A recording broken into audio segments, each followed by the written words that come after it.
Off-road racing has been called the best-kept secret in motorsports, and this event is the crown jewel of all of it.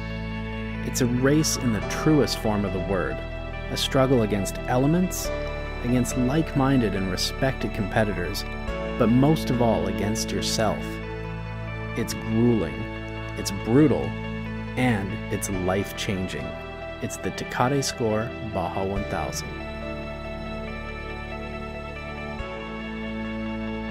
You could fly over the Baja and basically over the course about 3 weeks before the race, and there are just vast open spaces of cactus and pine forests and dry lake belts and all kinds of vegetation and cattle and things, but not a lot of people and not a lot of permanent structures until you get close to one of the larger towns or cities. But as you get closer to the SCORE Baja 1000, all of a sudden there's pockets picking up on both sides of the peninsula all the way down to La Paz, out in the middle of nowhere, that people are starting to set up their camps, set up their checkpoints. And this beautiful, calm, serene peninsula, come race day, turns into a fire-eating dragon that just consumes the racers, consumes everyone. And anybody that's familiar with off-road racing knows that the Baja 1000 is the Super Bowl of off-road racing. This year it's over 1,100 miles. It's rough terrain. It's you're driving through the night. You're driving through elements that some people have issues walking over. I think people in other forms of motorsports also know that there's nothing like off-road racing. There's nothing like the Baja 1000. It's the coolest race in the world, and there's just nothing that compares to it.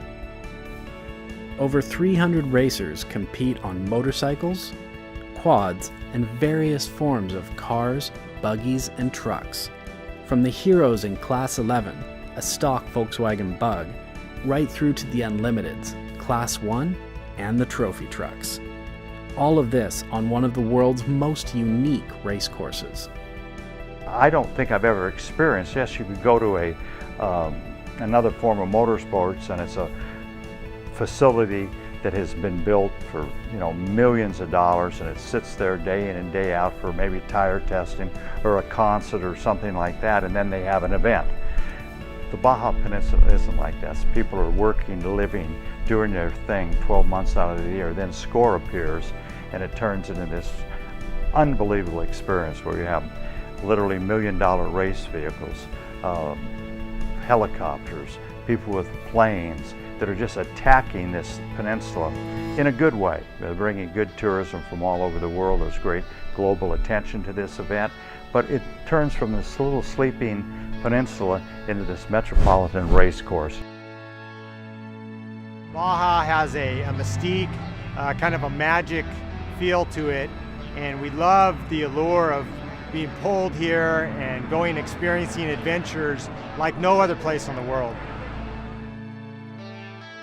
I'll try not to say I love Mexico 38 times like I did in one interview, but we do. We absolutely love it down there. We love the fans, we love the people. There's nothing like a 3-4-year-old boy coming up to you and asking for your autograph or wanting his picture taken next to the truck, or they just absolutely love it. The resolve to win or finish is the collective goal of not only the racers, but the entire team. Over the course of the Resolve web series, we'll follow select teams on their journey from Ensenada to La Paz.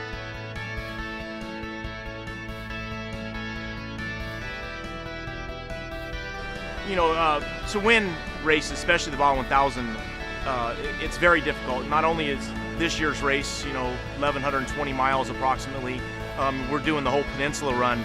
And with that becomes, very difficult with logistics. You got to move people around on the course during the race, which as fast as these trophy trucks go nowadays, it's very difficult to do. They're averaging over 60 miles an hour, which is almost, it's almost faster than being on the highway. So we have to, do a lot of the logistics planning before the race, getting the people separated out, having fail-safe plans and contingency plans, and certain things happen. There could be you know, the highway's more dangerous than the race course, honestly, and you know, there could be an accident on the highway blocking the course, which makes it very difficult for the crews to get down. So we've aligned ourselves with a lot of good people. We've co-opted with some other teams, race teams, you know, to help with the pitting, and you know, you definitely want to bring out all your stops and find all the good people to help support you during the Baja 1000.